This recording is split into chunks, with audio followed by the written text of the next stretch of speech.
Hi, I'm Jenny from Needlepoint.com. When it comes to stitching curved lines on needlepoint canvas, it can be tricky to get that smooth, rounded shape.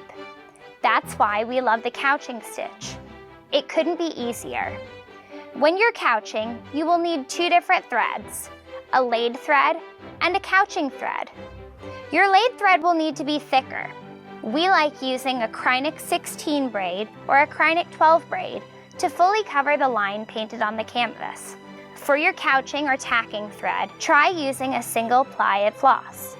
To get started working on your canvas, begin by coming up at one end of the curved line that you're trying to cover.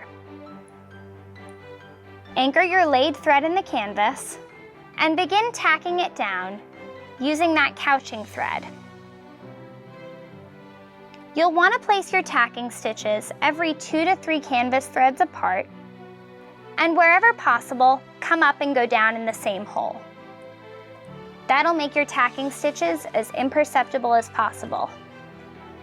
You'll barely notice the anchor flosses there.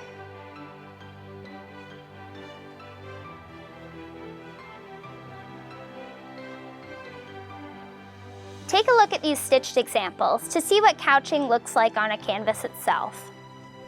For more tips and tricks like these, visit our website, Needlepoint.com.